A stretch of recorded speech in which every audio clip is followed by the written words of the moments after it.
Yeah, welcome. The topic we'll be discussing in this lecture is uncertainty. So we'll be discussing a brief introduction to like how an agent should behave in an uncertain environment, in which we see that an agent should, in which we see what an agent should do when not all is crystal clear. There is the agent is unable to make a precise decision, then in such situation what it is supposed to do, that is what we are going to discuss. Okay, right. So what is so the whole topic is about acting under uncertainty. If things are clear, then that's fine, but if the things are not clear, then how the agent should behave. So when an agent knows enough facts about its environment, the logical approach enables it to derive the plans. That is, if the agent knows enough info about the environment, then you can go with the logical approach. Because logical approach basically deals like it tells precisely, if this is the thing, do this. If this is the thing, do this, like that. But in case of uncertain environment, we cannot depend on logic, right? But in most of the real world cases, the real world environment uh, is not precise. It's not precise. That is you cannot say that exactly it is like this, so you can arrive at this type of conclusion. No. So most of the real world environments are uncertain. So agents must therefore learn to act under uncertainty. Okay. So agents should therefore learn to act under uncertainty. Let us consider one example. Assume that there is an intelligent agent that wants to drive someone to the airport to catch the flight. Okay, and the agent uses a plan, and that plan is called as A90. So the plan A90, what it says in the sense, it the plan A90 involves leaving home 90 minutes before the flight starts and driving at a reasonable speed. Okay, and we assume that the airport is somewhere around 10 to 15 kilometers from the agent's home. It is less than 15 kilometers uh, from the starting point. Okay, so with this assumption, the agent will this is the plan which is proposed by agent, which says that we have to start before 90 minutes, and the driving will be done at a reasonable speed, and then so this is the plan proposed by the agent to reach the airport by flight. Okay, see, now even though the airport is only 50 miles away, the in this case the agent will not be able to conclude with certainty that the plan A90 will get us to the airport in time. So what is the reason? The reason is, of course, most of the time the plan A90 will be successful. Most of the time the plan A90 will be successful. That is, it will be able to take the particular person to the airport on time. But it cannot always arrive at that conclusion. So hence it will arrive at a weaker conclusion, which says that plan A90 will get us to the airport in time as long as it put many conditions. As long as my car doesn't break down, or run out of gas, or I don't get into an accident, or there are no accidents on the bridge, and the plane doesn't leave, and the plane, that is the flight, doesn't leave early, and so on and so forth. So basically it cannot precisely say that this plan will take the individual to the airport on time, right? So it will arrive at this type of conclusion, which says that the plan A90 will take the individual to the airport on time as long as all these things were not happens. Okay, but none of this can be deduced. We cannot infer anything in advance, so the plan's success cannot be inferred. So this type of problems is called as qualification problem. This type of problem is called as qualification problem, and most of the real world problem are like this. Okay, so here always there is some uncertainty is involved. So in such cases, how the agent should react? That's what we are going to discuss. Fine. So pure logical agent will not be able to conclude. In this case, if you use logical agent, it cannot be it won't be able to conclude that A90 is the right thing to do. Right? Now suppose A90 is the right thing to do, then what does this mean? So if you say that A90, but in spite of all this uncertainty, if we say that A90 is the right thing to do, then what does it mean? So it means that if we say that A90 is the right thing to do, it means that A90 is expected to maximize the performance measure. If this is the plan which maximizes the performance measure, then we can say that this plan is the right plan. So what is performance measure? So performance measure may depend on several parameters. For this example, the performance measures involve getting to the airport in time, avoiding long and unproductive wait at the airport. This is the two performance measures here. Okay, this is the two main performance measure here. It is getting to the airport on time, avoiding long and unproductive wait at the airport. There may be another plan A120. Which might increase the agent's belief that it will get to the airport on time, but also increase the likelihood of long wait. Okay, but so there may be another plan A120. This might improve the performance measure of getting onto the airport on time.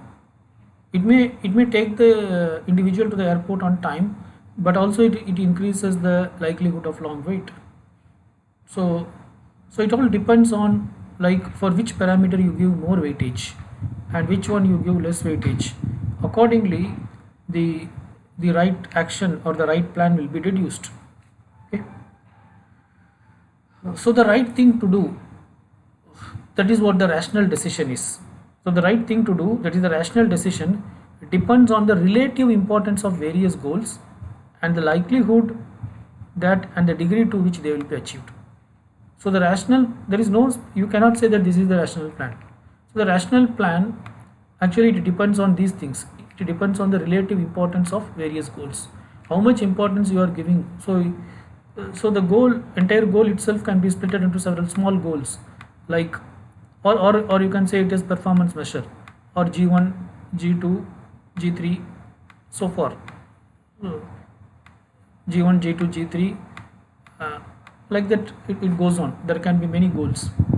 So the rational decision actually depends on the relative importance of various goals. How much importance you are giving for G1, how much importance you are giving for G2, how much weightage. So importance means we can call it as weightage. How much weightage you are giving for G3 and the degree to which they will be achieved. So based on that the rational decision may change. Okay.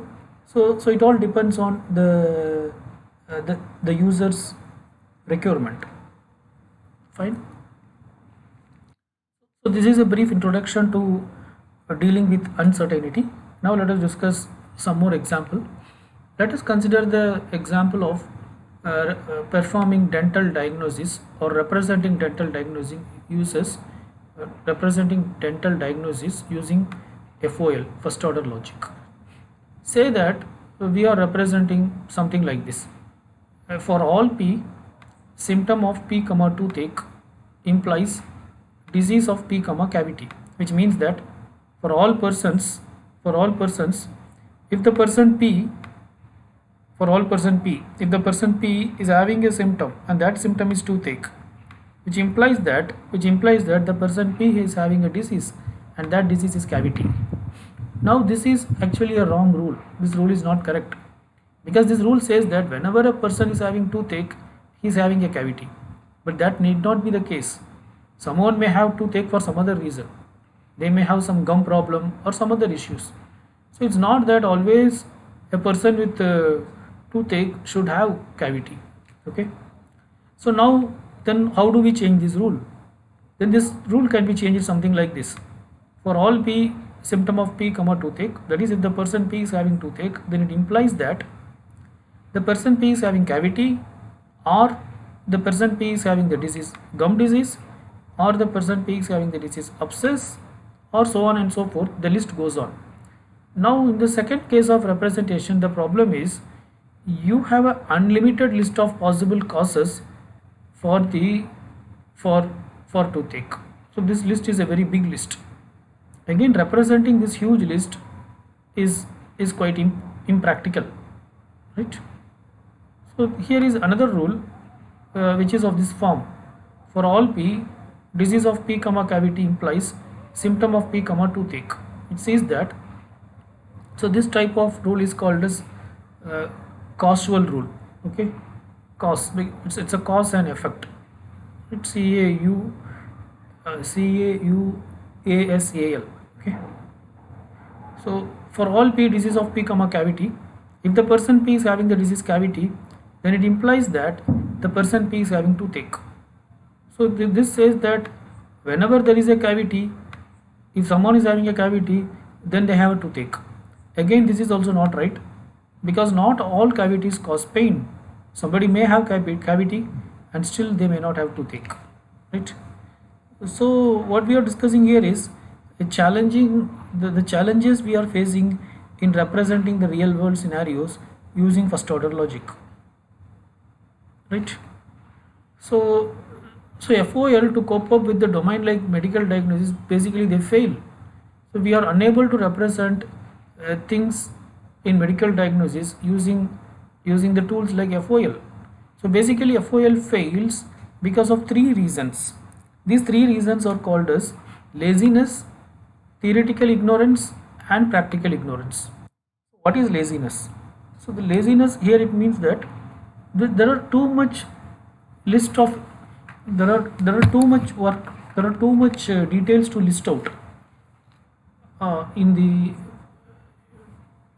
either in the antecedents or in the consequence or in both. So normally it is not possible to list everything. So this phenomenon is called as laziness. For example, here if you take, for all p, symptom of p comma toothache implies the either the person can have cavity, or the person may have gum disease, or the person may have abscess, so on and so forth. The list is very long. Actually it is not possible to list out everything. So this is actually an example of laziness. So this is one of the reasons why FOL fails in representing medical diagnosis details. And the second reason is theoretical ignorance. Theoretical ignorance, what it says, means the medical science has no complete theory of the domain. Even the field of medical science, even they don't have the complete theory of the domain. That is, for example, somebody is having a toothache means there can be plenty of reasons. Even there can be some reasons which the medical experts are not aware of, right? So this is also one of the reasons why we can't represent these things with FOL. The third reason is practical ignorance. Practical ignorance, what it says is, even if we know all the rules, not all rules can be run out on a patient. Say for example, here you are saying that somebody is having toothache, it implies that either they can have cavity, or they can have gum disease, or they can have abscess. Like that, say there are some 100 possibilities were represented. Now if somebody come with a toothache to the doctor cannot check all these 100 things, right? It is not that the doctor is going to check all these 100 things and he is going to suggest, finally tell what is his problem.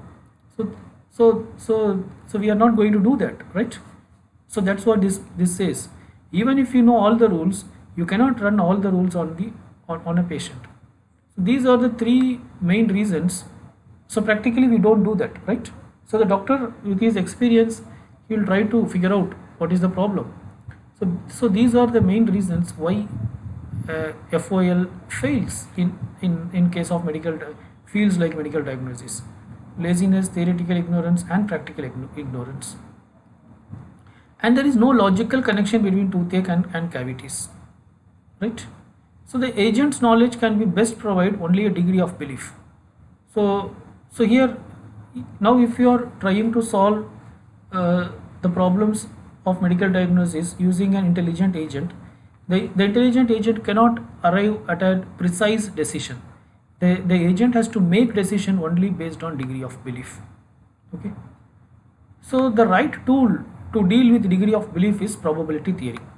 So whenever we want to perform something using degree of belief, then we have to take the help of probability theory, because that is the tool. Our main tool for dealing with the degree of belief is probability theory. Okay. Hence, we'll be discussing a brief intro to probability theory. So before that, consider this example. Let us assume that 80% there is an 80% chance, that is a probability of 0.8, that the patient has a cavity if he or she has a toothache. Say based on the history of the medical diagnosis data, you know that 80% of the cases, if a person is having cavity, then he will be having toothache. Then when somebody is having a toothache, so for 80% cases you can confirm that it is a sorry when if 80% of the person whenever somebody is having a cavity, for 80% of the time you can conclude that they are also having toothache. The missing 20%, it basically summarizes all the other possible causes of toothache. There may be you may be having a huge list. So those huge list will from those huge list, there may be any one of the reason for the remaining 20% cases. Okay, that were too lazy or ignorant to confirm or deny. So because the list is very huge, so that actually comes under the issue of laziness. Now we cannot check all the conditions and we can find why a person is suffering with a cavity, right? Because the list is huge. So this comes under the issue of laziness. Okay.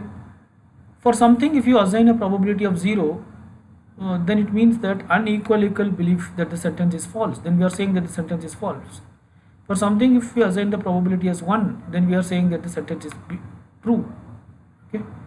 So, but the probabilities between 0 and 1 corresponds to intermediate degree of belief in the truth of the sentence.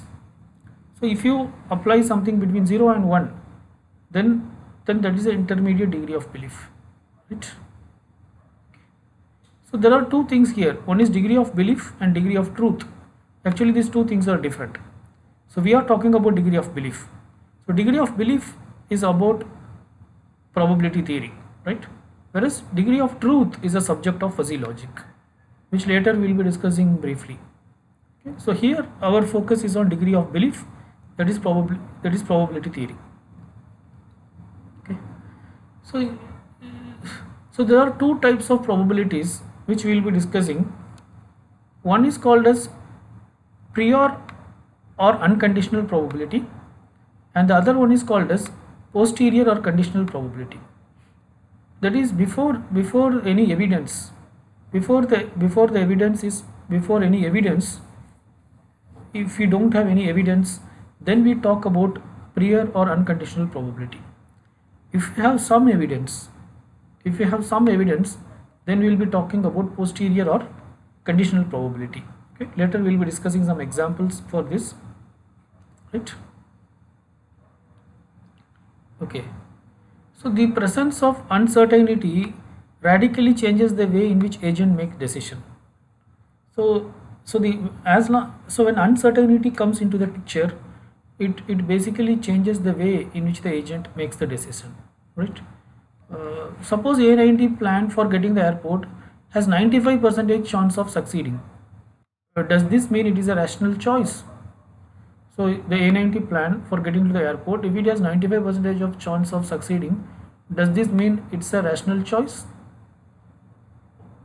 So there may be A120 with higher probability of success. There may be A120 with higher probability of success. It may have a success rate of 98%, okay, but it may have more waiting time, right? There may be another plan, A1440, a plan that involves leaving home 24 hours in advance, right? This may have higher probability of success, so it may have 99% of success, but it will have more waiting time. Okay. So actually rationality depends on, like as we already stated there are multiple goals. For each of the goals, how much importance you are going to give. So based on that only we'll define the rationality. So rationality, so basically it will be decided by the programmer itself based on the weightage or the importance of each of the goals. So there is a field called decision theory, which is a combination of probability theory and utility theory. So here utility means uh, what are the performance measure you want to achieve. So the performance measures you want to achieve, that is called as utility plus probability.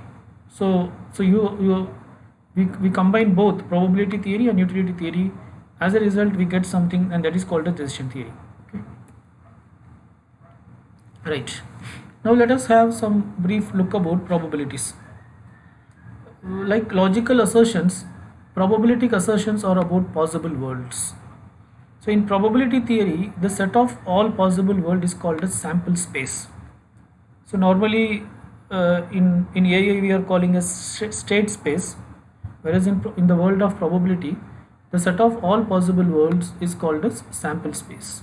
Okay, and these possible worlds are mutually exclusive and exhaustive. What does it mean? So this is important. The set of all possible worlds are mutually exclusive and exhaustive. It means that there are many worlds, but out of these only one world can be true in a given time. Two possible worlds cannot both be the case. That is, two worlds cannot be true in a given time. In a given time, only one world can be true. That is called as mutually exclusive. That is, if one world is true, then all other worlds are false. And exhaustive means one world should be true at any point of time. One possible world must be the case. Okay. Mutually exclusive means only one world should be true and all other worlds should not be true. Exhaustive means in a given time, at least one in a given time, surely one world should be true. It is not that at one point of time nothing is true. No, at any point of time something should be true. That is called as exhaustive. Okay. Fine. So